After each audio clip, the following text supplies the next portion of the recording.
Hello sir, नमस्कार। मैं KBC की तरफ से शशांक चौरसिया बात कर रहा हूँ सर।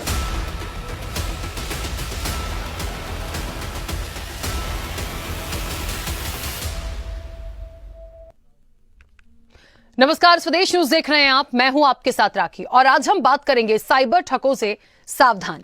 देखिए, साइबर अपराध एक ऐसा अपराध है जिसमें कंप्यूटर और नेटवर्क शामिल है। किसी की निजी जानकारी को प्राप्त करना और उसका गलत इस्तेमाल करना, किसी की भी निजी जानकारी कंप्यूटर से निकाल लेना या चोरी कर लेना भी साइबर अपराध है। साइबर अपराध भी कई प्रकार के हैं, जैसे कि spam email, hacking, fishing, virus को डालना, किसी की जानकारी को ऑनलाइन प्राप्त करना या किसी पर हर वक्त नजर रखना। आजकल ठगी के मामलों में सबसे ज्यादा अपराध इसी माध्यम से हो रहा है। साइबर ठग किसी भी व्यक्ति का पर्सनल डेटा लेकर मोबाइल पर फर्जी नंबरों से कॉल या मैसेज करते हैं और लोगों को अपना शिकार बनाते हैं। कभी जॉब के नाम पर, कभी इनाम जीतने के नाम पर, बैंकिंग के नाम पर, तो कभी लोन लेने के नाम पर लोग ठगी का शिकार हो रहे हैं। ठगी का शिकार कोई विशेष वर्ग नहीं, बल्कि युवा, महिलाएं, बुजुर्ग सभी लोग हो रहे हैं। ऐसे में सबसे बड़ा सवाल यही है कि आखिर कैसे इन साइबर ठगों से बचा जाए। इसी विषय पर साइबर एक्सपर्ट से हम बात करेंगे, लेकिन उससे पहले देखते हैं ये रिपोर्ट। हेलो सर, नमस्कार। मैं केबीसी की तरफ से शशांक चौरसिया बात कर रहा हूँ सर।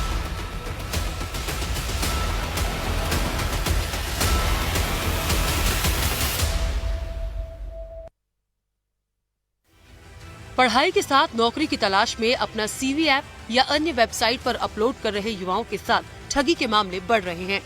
बिना ओटीपी इस क्राइम में कुछ युवा आसानी से शिकार हो जाते हैं। बीते दिनों हुई ठगी के पन्ने पलट कर देखे जाएं तो 2 से 5 रुपए तक के छोटे अमाउंट जमा करने के बदले नौकरी का लालच देकर शिकार बनाया गया है। राजधानी में हर माह 25 से 30 केस इस तरह के आम होते जा रहे हैं। ऐसा ही एक मामला सामने आया एमपी नगर की रहने वाली बीबीए 3rd ईयर की स्टूडेंट के साथ, जो पढ़ाई के साथ पार्ट टाइम काम तलाश रही थी। सोशल मीडिया पर भोपाल एयरपोर्ट पर बम्पर भर्ती का विज्ञापन देख आवेदन किया। लिंक पर क्लिक करते ही एक गूगल फॉर्म में सभी निजी जानकारी मांगी गई। कंपनी की तरफ से कॉल कर ट्रेनिंग के लिए 5000 रुपए चार्ज किए गए। पैसे जमा करने के बाद उस नंबर पर दोबारा कभी कॉल नहीं लगा। इस तरह के फ्रॉड का शिकार हर रोज कई छात्र हो रहे हैं। इसमें ज्यादातर बेरोजगार युवा, स्टूडेंट्स, सेकंड इनकम सोर्स तलाशने वाले और पार्ट टाइम नौकरी करने वाले शामिल हैं। साइबर एक्सपर्ट भी मानते हैं कि इस तरह की ठगी का चलन इन दिनों तेजी से बढ़ रहा है। उन्होंने भी छात्रों को ऐसे मामलों में पूरी तरह से जांच परखने के बाद ही निर्णय लेने का सुझाव दिया है। साइबर एक्सपर्ट शकील अंजुम ने कहा कि कोई भी छात्र नौकरी पाने की चाह में पैसे जमा नहीं करे। उन्होंने कहा कि जब तक कंपनी की रजिस्टर्ड मेल आईडी से इंटरव्यू के लिए कॉल या मैसेज नहीं आए, तब तक कोई निर्णय नहीं ले।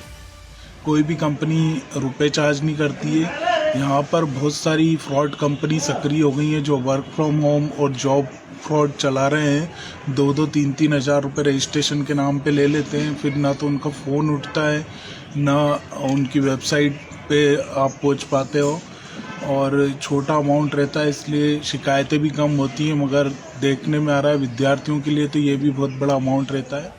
DCP cyber crime Amit Kumar के मुताबिक हर महीने आने वाले साइबर क्राइम का 5 से 6% हिस्सा जॉब फ्रॉड का होता है।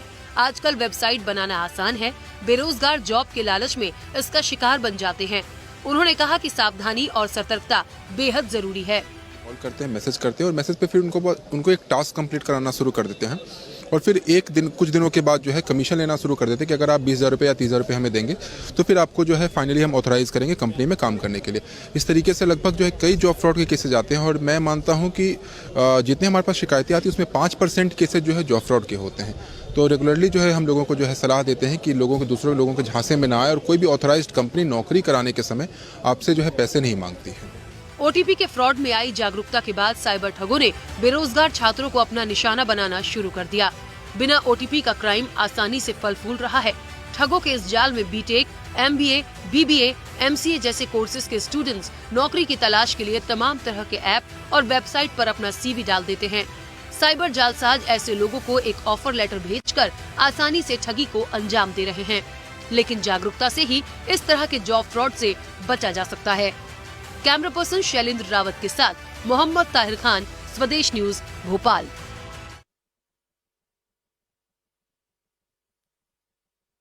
महत्वपूर्ण है हमारी जिंदगी में, हमारी आपकी, हम सबकी लाइफ में इंटरनेट जो है वो जितने कामों को आसान करता है, जितना ही हम इस टेक्नोलॉजी से यूज थ्रू हैं और जितना ही इसे आसान समझते हैं, उतना ही बहुत ज्यादा इसके पीछे हम उलझते भी जा रहे हैं।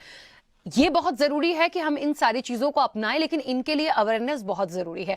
लगातार जिस तरीके से साइबर ठगों हैं या साइबर के जो क्राइम लगातार बढ़ रहे हैं, रोज ऐसा हम हमेशा देखते हैं, इतने केसेस आते हैं, लेकिन हम कैसे जागरूक हों? बहुत सारे लोग होते भी हैं, लेकिन फिर भी कई बार ऐसा होता है, हमने आमतौर पर यह सुना है कि अपना ओटीपी नहीं बताएं, अपने अकाउंट की डिटेल नहीं बताएं, ये तमाम चीजें नहीं बताएं, लेकिन हमारे पास जब ऐसे कॉल आते हैं, हमें लगता है कि ओटीपी आ रहा है, वो हमें नहीं बताना। लेकिन कुछ अपराध ऐसे भी देखने में आए जहां बिना ओटीपी के सारी चीजें हुई हैं, तो वहां पर आप कैसे जागरूक रहेंगे? क्यों ये चीजें बढ़ रही हैं? कैसे ये डेटा लीक हो जाता है? किन चीजों का ध्यान रखें? मुझे लगता है ये बहुत बड़ा एक विषय है और इसी पर आज हम चर्चा के लिए भी बैठे हैं और हमारे साथ मेहमान जुड़े हैं। सबसे पहले मैं आपका परिचय कराऊंगी और उन्हीं से जानेंगे कि आखिर इन तमाम चीजों के लिए हम कैसे अवेयर रहें। हमारे साथ साइबर सुरक्षा सलाहकार क्राइम केस शकील अंजुम जी जुड़े हैं। शकील जी, बहुत स्वागत इस चर्चा में जुड़ने के लिए। सबसे महत्वपूर्ण सवाल तो सबसे पहले मैं यही करूंगी कि वाकई में हम बहुत यूज थ्रू हैं इस चीज से और मोस्टली लोग हैं, कहते हैं ना कि बैठे बैठे घर से काम हो जाता है, लेकिन सबसे मुख्य रूप से किस बात का ध्यान इसमें रखा जाए? नमस्ते मैडम। मुख्य रूप से हमें ये ध्यान रखना है कि गूगल पे अपन कोई भी customer care search number search नहीं करें, क्योंकि जब आप गूगल पे नौकरी जैसे जॉब के लिए सर्च करते हो या कस्टमर केयर कोई भी परेशानी होती है तो अपन गूगल पर सर्च करते हैं, तो वहां पे क्या होता है कि फ्रॉड लोग अपना एड रन कर देते हैं गूगल एड के थ्रू, जहां पर उनके मोबाइल नंबर आते हैं कि SBI कस्टमर केयर या naukri.com। तो जब इस मोबाइल नंबर पे लोग कांटेक्ट करते हैं तो वो पहले बोलते हैं कि हम आपको 1 रुपया आपके खाते में डालेंगे, इसका नॉमिनल रजिस्ट्रेशन चार्ज रहेगा, 1 रुपया आपके खाते में आ जाए तो आप बताना। फिर ये 1 रुपया ये लोग डालते हैं, उसके बाद उनका फोन पे या तो वो कोई एनीडेस्क ऐप इंस्टॉल करवा देते हैं या फिर इनका फोन अपने फोन पे लाइन पर लेके वो फोन पे के थ्रू जितने भी इनके खाते में पैसे रहते हैं उसको काट लेते हैं ये लोग, और लोग इसकी धोखाधड़ी के शिकार हो जाते हैं। तो जो कस्टमर केयर और या नौकरी के बारे में आपको सर्च करना है, तो जो भी उनकी जेन्युइन वेबसाइट है या हेल्प डेस्क है, या जैसे आपको नौकरी के बारे में सर्च करना है तो tcs.com/career में जाइए, वहां पर अपना पूरी जानकारी डालिए, अपनी क्वालिफिकेशन के बारे में डालिए, फिर वो आपको उनके पर्सनल जो भी tcs.com का जो HR का ईमेल रहेगा वो आपसे कांटेक्ट करेंगे नौकरी के लिए। आपका ऑन कॉल इंटरव्यू रहेगा, उसमें कोई भी वो पैसे चार्ज नहीं करते हैं, और अगर आप में अच्छी क्वालिफिकेशन है और आप उस नौकरी को कर सकते हैं तो आप सेलेक्ट हो जाते हैं। और कस्टमर केयर नंबर की अगर अपन बात करें तो लोग कभी कभी क्या होता है कि कस्टमर केयर नंबर सर्च करते हैं जब ट्रांजैक्शन अनसक्सेसफुल होता है, तो वो इस तरह के जालसाजों के शिकार में आ जाते हैं जो गूगल पर अपना नंबर सबसे ऊपर रखते हैं और फोन पे के थ्रू फ्रॉड कर लेते हैं इनसे। बिल्कुल, चलिए शकील जी, मैं वापस आपके पास आऊंगी और इस वक्त हमारे साथ अनुज तनेजा जी भी जुड़ गए हैं जो कि साइबर के जानकार हैं। अनुज जी, बहुत स्वागत इस चर्चा में जुड़ने के लिए। और निश्चित तौर पर आज एक ऐसे गंभीर विषय पर हम बैठे हैं, मुझे लगता है सब लोग जानना चाहते हैं। आपसे मैं ये जानना चाहती हूँ कि बहुत सारी बातें तो अभी शकील जी ने मुझे बताई कि इन चीजों में किस चीज का ध्यान रखा जाए। आपसे भी मैं ये जानना चाहूंगी कि ये घर बैठे हम बहुत सारी चीजों का ट्रांजेक्शन करते हैं, बहुत सारी चीजें हम परचेस करते हैं ऑनलाइन, और अभी तक तो ये पता था कि हमें किसी को ओटीपी नहीं बताना, लेकिन कुछ ऐसी चीजें भी सामने आ रही हैं कि ओटीपी भी नहीं मांगा पूछा जा रहा है, ऑनलाइन ही सारा डेटा लीक होता है और सारी चीजें चली जाती हैं। इसके लिए क्या किया जाए? अपन कुछ भी नहीं कर सकते हैं, इसके लिए कि we have to be very cautious, और ऑनलाइन करने समय सतर्कता ही अपन को लेके चलना है। Total we have to be cautious in operating online products, जो भी है ऑनलाइन चीजें जो भी हम काम कर रहे हैं उसमें हमें बहुत ही सतर्कता से करना है, नहीं तो करना ही नहीं है। We have to avoid this. या तो हम अपना अकाउंट एक ऐसा रखें जिस अकाउंट पे हम ऑनलाइन करें जिसमें ज्यादा अमाउंट ना हो, और बस यही सेफ्टी है कि एक अकाउंट अलग हो जिसपे हम सब ऑनलाइन काम करें, जिसमें 8-10 हजार रुपए हो, और आपको जो करना है ऑनलाइन आप काम करते जाइए, धीरे धीरे एड ऑन करते जाइए, अपने काम करते जाइए। उससे बेस्ट और कोई इलाज नहीं है। इसको आइडेंटिफाई नहीं किया जा सकता क्योंकि साइबर ब्रांच होती हैं, कई ऑफिसेज होते हैं, इसके एक्सपर्ट्स भी होते हैं, हमारे साथ भी बैठे हुए शकील जी, ये आइडेंटिफाई नहीं होता। आदमी इतना करप्ट है कि आप सोच ही नहीं सकते हैं। जो साइबर क्राइम में बैठे हैं वो अपनी दुकान चलाने लगते हैं, फिर वो जिनको पकड़ते हैं उनसे ही पैसे लेके निकल लेते हैं, उन्हें क्या करना है। वो तो अपना ही बिजनेस कर रहे हैं।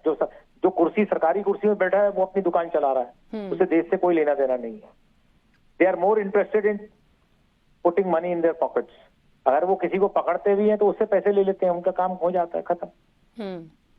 हाँ, कोई पॉलिटिकल प्रेशर्स हो या बहुत कुछ ऐसा कोई वेरी वेरी इंपॉर्टेंट पर्सन का हो के साथ हो गया हो, then they take action, then they वो उसको लेके आते हैं। मगर 90% केसेस में they make money and move out. ठीक है, चलिए बिल्कुल अनुज जी। शकील जी, एक बात और है, बने रहिएगा हमारे साथ अनुज जी। शकील जी, एक बहुत महत्वपूर्ण बात ये भी होती है, जो ग्रामीण क्षेत्रों के लोग हैं, देखिए अवेयरनेस हमेशा इंपॉर्टेंट होती है। शहरों में तो है भी, लोग अब सुन सुन के जानने लगे हैं, फिर भी इसका शिकार होते हैं। गांव में तो मुझे लगता है जो ग्रामीण क्षेत्र हैं वहां पे भी ये सारी चीजें होने लगी हैं, लेकिन वो इतने अवेयर नहीं होते हैं। तो पहले तो वो अवेयर हो, इसके लिए चीजें अलग हो गई, लेकिन वो लोग बहुत इजीली ये तमाम चीजें दे देते हैं। तो इन सब चीजों को कैसे रोका जाए? क्योंकि मुझे लगता है पहले स्टॉप हमें करना होगा कि यदि ये सारी चीजें लीक हो रही हैं या जा रही हैं तो ये रोकी कैसे जाए। इसके लिए बहुत सारी एनजीओ काम कर रही है साइबर सुरक्षा अवेयरनेस के लिए।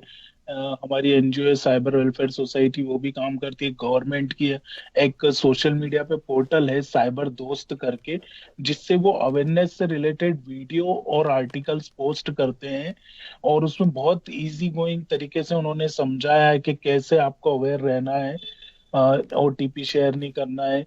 और इसके बाद ग्रामीण क्षेत्रों में क्या है कि वेबसाइट्स को कैसे पहचाने कि ये सिक्योर है कि नहीं, इसकी भी जानकारी नहीं है। क्योंकि लोग http.amazon.com या amazonshopping.com ऐसी फेक वेबसाइट पे भी जाके कभी कभी शॉपिंग कर लेते हैं और ठगी का शिकार हो जाते हैं। जबकि उनको देखना चाहिए कि http के बाद एस लगा हुआ है कि नहीं, वो सिक्योर वेबसाइट है कि नहीं, और ओरिजिनल यूआर है कि नहीं amazon.com की। क्योंकि हमने देखा है कि जियो जब लॉन्च हुआ था तो जियो के नाम से सभी लोगों को मैसेज आया होगा कि 499 का रिचार्ज फ्री मिल रहा है जियो की तरफ से, और वो फर्जी एक लिंक रहती है कोई JioRecharge.com करके। और जब दीपावली का सीजन आता है या न्यू ईयर अभी निकला है, तो ऐसी न्यू ईयर विश करने के नाम पे वो कोई लिंक बना के डाल देते हैं फर्जी, जो आपको कहीं और रिडायरेक्ट करती है। कुछ ये फिशिंग वेबसाइट्स बना लेते हैं जो सेम हूबहू amazon.com flipkart.com की तरह दिखती है, और वहाँ लोग शॉपिंग कर लेते हैं, और वो पार्सल कभी उनके घर पे डिलीवर ही नहीं होता है, और इनके पैसे भी कट जाते हैं। कुछ आजकल इंटरनेट पे इस तरह की धोखाधड़ी चल रही है कि इलेक्ट्रॉनिक सामान 1 रुपए में हेडफोन, 10,000 में आईफोन, जबकि ये पॉसिबल ही नहीं है कि 1.5 लाख का आईफोन 10,000 रुपए में आपको कोई कैसे दे देगा। लेकिन शकील जी, ऐसा ये जो आप बता रहे हैं ये बात बिल्कुल ठीक है, हम समझ सकते हैं कि कोई ऐसी चीज इतने कम अमाउंट में कैसे होगी, लेकिन कई बार ऐसा भी होता है कि हम समझते हैं कि हाँ ये चीज इतने अमाउंट की हो सकती है। ऐसी भी बहुत सारी कंपनीज हैं जो ऑनलाइन चीजों को बेचती हैं, और कई बार ऐसा भी होता है कि हम ले भी लेते हैं, हम उसको बुक कर देते हैं, तमाम चीजें होती है, पैसा भी चला जाता, आता मिलता उसमें कुछ भी नहीं है। तो उसकी एक कोई ऐसी चीज है कि हम कैसे विश्वास करें कि हम किस वेबसाइट पे जा रहे हैं या हम किस कंपनी का ले रहे हैं, एक उस पे हम कैसे ट्रस्ट कर सकते हैं? क्या ऐसी कोई चीज है? मैम, इसके लिए गूगल पे अपन सर्च कर सकते हैं। उस वेबसाइट के आगे आप फेक लगा के सर्च कर लीजिए। जैसे कोई भी नई वेबसाइट है, एग्जांपल के तौर पे amazon.com फेक शॉपिंग, तो उससे रिलेटेड अगर किसी ने रिव्यू डाला होगा या किसी यूजर के साथ धोखाधड़ी हुई होगी तो उसने उससे रिलेटेड कुछ भी डाला होगा, तो वो आपको गूगल पे या कोई कंज्यूमर कंप्लेंट के फोरम पे या कोरा के किसी फोरम पे वो मिल जाएगा, और वहां से पढ़ के अपने को पता चल जाएगा कि ये जेन्युइन वेबसाइट है कि नहीं। जैसे जानी पहचानी वेबसाइट है amazon.com, flipkart.com, मीशो, इनका तो जेन्युइननेस सबको पता ही है। मगर आजकल कुछ नई वेबसाइट्स आ गई हैं जो इंस्टाग्राम के थ्रू ये बूस्ट कर देते हैं पेमेंट डाल के, और उसमें ये महंगे कपड़ों को बहुत सस्ते दामों में, या जैसा आप बता रहे हो कि बिल्कुल मिलते जुलते रेट में हाँ। बता देते हैं। और कैश ऑन डिलीवरी करना चाहिए ना, मतलब आप घर पे बुलाओ। आजकल कैश ऑन डिलीवरी के नाम पे भी फ्रॉड हो रहा है कि आपके नाम पे एक पार्सल आ गया, आपने बुलवाया ही नहीं, फिर आप इतना ध्यान नहीं देते हो, जल्दी जल्दी में अपने को ऑफिस जाना रहता है और भी काम रहते हैं। उन्होंने कहा ठीक है अब आके देखेंगे, आके देखते हैं तो पता चला वो अपन ने कैश ऑन डिलीवरी वाले को पेमेंट भी कर दिया और वो पार्सल अपना था ही नहीं। वो कुछ तो भी उन्होंने 500 रुपए में कोई टूथब्रश भेज दिया या पेस्ट भेज दिया। तो बिल्कुल। इस तरह की बातों का बिल्कुल ध्यान रखना चाहिए। और जो भी अवेयरनेस से रिलेटेड जो सोशल मीडिया पे पेजेस हैं वहां पर जाकर देखें कि क्या क्या कौन सा नया फ्रॉड के बारे में गवर्नमेंट ने डाला है या आगाह किया है, तो उस तरह के फ्रॉड से सावधान रहें, क्योंकि आजकल बहुत ही नए नए फ्रॉड हो रहे हैं। बिल्कुल। किसी भी नाम पे ठगी हो सकती है।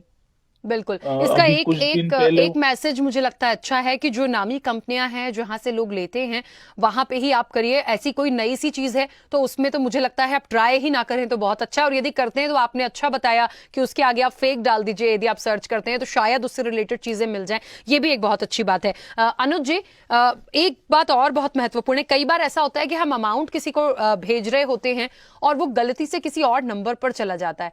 अब इन तमाम चीजों को वापस कैसे लाया जाए, क्योंकि देखिए कई बार होता है, कई बार नहीं भी होता। और ट्रांजैक्शन तो ऐसा है कि हम किसको कितना दे रहे हैं वहां पे तो मतलब समझिए किसी ने ज्यादा अमाउंट दे दिया तो उसकी तो दिल की धड़कनें बढ़ जाती हैं कि अब पता नहीं क्या होना है। तो इन सब चीजों के लिए कोई प्रोसेस कि हम निकलवा ही ले यदि गलत हो गया है तो? ऐसा है कि एक कहावत है, दूध का जला भी छाछ को फूंक फूंक के पीता है। हाँ। तो होता क्या है कि मेरे साथ भी हो चुका है और एक छोटे से अमाउंट का हुआ है, बट चीज आई है, बट मालूम चला कि वो जो चीज 600 रुपए की थी 400 की भी मिल रही है मार्केट में। तो ठीक है, एक अमाउंट चला गया, चीज भी आई, ठीक है, सब ठीक है, पर कॉस्ट अपन ने ज्यादा पे कर दी, अपन ने कंपेयर की नहीं। होती है, हर आदमी को कुछ ना कुछ इस सिस्टम से कुछ ना कुछ नुकसान होता ही है और फिर वो संभल जाता है कि हर चीज सही बिल्कुल नहीं है। अपन लेके चलेंगे सब कुछ सही है और हमें अपने आप को सही रख के और परख के ही चीजें करनी है। क्योंकि हम लोग अगर कोई लॉस उठाते हैं तो उस लॉस के लिए हम 1000 रुपए या 500 रुपए के लिए कहाँ भागेंगे? And who has got time for all those things? आज के समय में समय बहुत इंपॉर्टेंट है, लोगों के पास समय नहीं है। तो सबसे अच्छी चीज जो अभी कही उन्होंने, शकील जी ने, कि बेस्ट इज कि अच्छी कंपनीज के से आप लीजिए, थोड़ा प्रोडक्ट कॉस्टली भी होगा पर at least you are sure that you will get the item at a right time without any problem. ये सब चीजें हैं, इसलिए ये है कि हमें खुद को अपने आप को सही रखना है। बस हम ना सरकार से एक्सपेक्ट करें ना किसी एनजीओ से एक्सपेक्ट करें, जो सब अपनी दुकानें चला रहे हैं। बिल्कुल। तो वो सरकार के पास आप जाएंगे, वो अपनी दुकान चला रहे हैं, वो साइबर क्राइम वाले पकड़ भी लेंगे तो आपके पास नहीं लाएंगे, उसकी 5-10 हजार 20 हजार लेके उसको छोड़ देंगे। तो वो उनका एक अपना इंटरेस्ट रहता है। बिल्कुल। तो अच्छा, हाँ जी, बिल्कुल। एक महत्वपूर्ण बात, अभी हम कुछ टाइम से ये भी देख रहे हैं जो वीडियो कॉल्स होते हैं व्हाट्सएप पे, हमने बहुत सारी ऐसी बीच में बातें सुनी हैं कि अश्लील कॉल्स होते हैं, रिकॉर्ड हो जाते हैं, फिर ब्लैकमेल किया जाता है इसके थ्रू। इन्हें कैसे रोकें? उसका पहले देखिए क्या होता है कि आपने जो बोली बात, वो चीज मेरे साथ भी हुई है कि किसी का कॉल आया कि साहब आपने ऐसा किसी को कॉल किया, हमने कहा हमने किया ही नहीं। और उसके बाद वो लोग इतने सियाने हैं कि वो अपने को, मतलब उनका ट्रू कॉलर में देखेंगे तो सीबीआई लिखा आएगा, ट्रू कॉलर में देखेंगे तो उनका कुछ चीज, वो दे मास्टर्स। बट जब आपने अगर नहीं किया तो आप फर्म है। हाँ। देखिए आदमी तब फंसता है जब उसने कोई गलती की होती है या एक बेवकूफी कर ली होती है। जब आपने बिल्कुल ही नहीं किया, यू आर फर्म, तो वो ऑटोमेटिकली वो लोग आउट हो जाते हैं। उनको मालूम है वो ट्रैप उसी को करेंगे जिसने कोई छोटी सी गलती की हो। जिसने बिल्कुल गलती नहीं की वो भी रिस्क नहीं लेते हैं, क्योंकि उनको भी ना उल्टा पड़ जाए। बिल्कुल। तो इसलिए ये है कि बहुत संभल के चलना है। हम सही तो सारी दुनिया सही। अब पहले तो हम अपने आप को सही कर लें। बिल्कुल ठीक बात, बिल्कुल ठीक है। हम किसी की मीठी मीठी बातों पे आए नहीं। और चैट वाले होते हैं, आए हैं, मुझे कॉल आया कि साहब, मैंने कहा हमने किसी से बात ही नहीं की है। जब बात ही नहीं की तो हमें बात ही नहीं करनी है आपसे। तो हमें आगे जब हम बात ही नहीं कर, और मेरा हर फोन रिकॉर्ड होता है मैडम, माई एवरी फोन, जो आपसे भी मैं बात कर रहा हूँ वो रिकॉर्डेड है। बिल्कुल। हाँ, तो वो पूरी रिकॉर्डिंग की मेरे पास प्रूफ रहती है। तो इसलिए हम सही तो सब कुछ सही, बस पहले हम अपने आप को सही कर लें। बिल्कुल ठीक है। अच्छा तो एक शकील बार जी, ट्रैप भी हाँ, करेगा तो वो गलत नहीं करेगा और वो खुद फंस जाएगा। कभी बिल्कुल। वो लोग भी रिस्क नहीं लेते हैं। अगर आपने किसी से कुछ मजाक कर लिया या मीठी मीठी बातें कर ली तो आप खुद फंस जाएंगे, क्योंकि आप घबरा गए। अरे जब आपने कुछ किया ही नहीं तो आप कहां से घबराएंगे। बिल्कुल बिल्कुल। शकील जी, इसी से रिलेटेड एक और बात है। आमतौर पर हमने देखा है कि नॉर्मल कॉल्स की हम देखते हैं हमेशा ऐसा होता है रिकॉर्डिंग्स होती हैं। पहले तो बहुत आसानी से तमाम चीजें अवेलेबल भी होती थी, लेकिन एक टाइम के बाद ये बहुत बड़ा यदि कोई क्राइम हुआ है, कोई चीजें हुई हैं, तो ही ये डिटेल्स आपको जो पुलिस के ऑफिसर्स होंगे या क्राइम ब्रांच होगा, सीबीआई होगी, वो निकलवाएगी। व्हाट्सएप पे यदि इस तरह की कोई कॉल आती है या कोई गलत बात कर रहा है, या कई बार ऐसा होता है कि आपको फंसाने की कोशिश भी होती है, बीच में बहुत सारी ऐसी चीजें मैंने देखी हैं, तो क्या इसकी एक रिकॉर्डिंग, क्योंकि मुझे जो पता है शायद आप बता पाएंगे कि क्या आप अपने सेफ्टी पॉइंट ऑफ व्यू से इस चीज को रिकॉर्ड कर सकते हैं, क्योंकि ऐसी कोई फैसिलिटी व्हाट्सएप पे कभी सुनी देखी नहीं गई है, क्योंकि बहुत बड़ा यदि कोई केस होता है तो फिर वो उसकी डिटेल आइडेंटिफाई होती है। इसका स्क्रीनशॉट ले सकते हैं, जैसे कि सर ने बताया बहुत सारे वीडियो कॉल फ्रॉड बीच में चले थे। पहली बार हम लोगों ने इसको एक्सपोज किया था 2018 में। ये लोग क्या है कि टीनेजर और जो ओल्ड एज पर्सन रहते हैं उनको टारगेट करते हैं, और पहले वो डीपी में बहुत कोई खूबसूरत सी लड़की का फोटो लगा के हाय हेलो से स्टार्ट करते हैं। फिर वो वीडियो कॉल कर लेते हैं, एकदम इंसान उठा लेता है तो वो वहां से वो कोई अश्लील वीडियो चला देते हैं, उसका वो वीडियो रिकॉर्ड कर लेते हैं। तो वो जो वीडियो रिकॉर्ड होता है मैम, वो जैसे दो फोन है आपके पास, तो आप दूसरे फोन से उस कॉल को रिकॉर्ड कर लो आपकी सेफ्टी के लिए। जैसे अब तो लोग अवेयर हो गए, पहले अवेयर नहीं थे तो उसका सामने वाला फायदा उठाता था, उनको ब्लैकमेल करता था। अभी बीच में एक और ये लोन फ्रॉड के चल रहे थे मामले, जिनको बहुत सारे एप्स को सरकार ने बैन किया।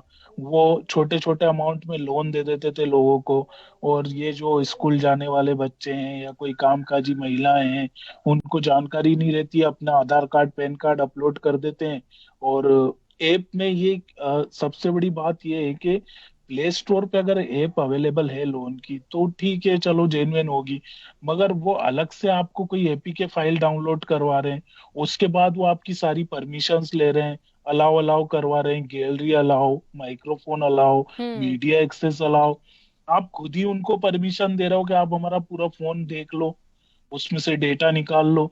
फिर वो आप लोन पे भी कर देते हो, उसके बाद भी वो आपको ब्लैकमेल करते हैं। आपके कॉन्टेक्ट बुक को वो कॉपी कर लेते हैं, आपके रिश्तेदारों को वो अश्लील मैसेज भेजते हैं कि ये फलाने आदमी ने लोन लिया था जो कि आपका रिलेटिव है, और इसने ये लोन चुकाया नहीं है। और आप बदनामी के डर से, बहुत सारे ऐसे मामले भी आए कि जिसमें लोगों ने आत्महत्या भी कर ली। तो मतलब यदि हम और कोई कुछ ऐप लोगों भी ने डाउनलोड करते हैं या कोई बात आती है तो वो प्रॉपर प्ले स्टोर से हो, अदर किसी उससे भी यदि हो रहा है तो उसको अवॉइड ही किया जाए। हाँ, अदर तो बिल्कुल अवॉइड करना है मैम। और उसके बाद आप परमिशन उतनी ही दें जितनी उस ऐप को जरूरत है। जरूरत अब है, आप बिल्कुल। उस ऐप को जरूरत ही नहीं है, वीडियो अलाउ कर रहे हैं आप, कॉल क्या बोलते हैं, मीडिया एक्सेस अलाउ कर रहे हैं, माइक्रोफोन अलाउ कर रहे हैं, तो स्वाभाविक सी बात, आजकल आपने देखा होगा, अगर अपन किसी ब्रांड के बारे में बात करते हैं, जैसे आपने अपनी फ्रेंड से बात करी कि यार मुझे रीबॉक का शूज लेना है हाँ। या एडिडास का शूज लेना है, तो वो आपको फेसबुक और इंस्टाग्राम पे शूज के विज्ञापन दिखने लगेंगे। आपने ठीक खुद है, नोटिस किया होगा। बिल्कुल। या आपने कोई मेकअप किट की बात करी, या फिर आपने किसी महिलाओं से संबंधित कोई ब्रांड की बात की, तो वो आपको दिखने लगेगा थोड़ी देर में, गूगल पे, इंस्टाग्राम पे, फेसबुक पे। तो सभी चीजें मॉनिटर हो रही हैं, इसलिए साइबर सुरक्षित रहना ही जरूरी है। और जो जो सुरक्षा से संबंधित दिशा निर्देश बीच बीच में साइबर सेल जारी करती है, एडवाइजरी, उसको लोग ध्यान से पढ़ें और साइबर सुरक्षित रहें। बिल्कुल ठीक है। चलिए, आप हमारे साथ जुड़े और आपका बहुत शुक्रिया इस पूरी चर्चा में जुड़ने के लिए। अनुज जी का भी बहुत शुक्रिया इस पूरी चर्चा में जुड़ने के लिए। साइबर ठगों से सावधान, देखिए बहुत इंपॉर्टेंट बातें हैं और उसका सार यही निकलता है कि आप अवेयर रहें, जागरूक रहें। पहली बात तो ऐसी किसी भी साइट से आप शॉपिंग ना करें या ऐसी कंपनी से ना करें जिसका नाम ना हो। ब्रांडेड चीजों की बात अलग होती है, एक कहते हैं ना कि बड़ी बड़ी जो कंपनीज हैं उनकी बात अलग है। उसके अलावा आप जाते भी हैं तो पहले आप गूगल पे उसको सर्च करिए, आप जो भी वेबसाइट है उसे डालिए और आगे फेक लिखकर सर्च करिए, उससे रिलेटेड कोई फ्रॉड है तो वो आपके सामने आएगा ही। बाकी इन चीजों के लिए आपको कैसे अलर्ट रहना है, यदि आप सही हैं तो फिर सब सही है, या अनुज जी ने भी कहा है तो थोड़ा सा आपकी जागरूकता ही इसमें जरूरी होगी। चलिए, और इस चर्चा में इतना ही, दीजिए इजाजत, नमस्कार। हेलो सर, नमस्कार। मैं केबीसी की तरफ से शशांक चौरसिया बात कर रहा हूँ सर।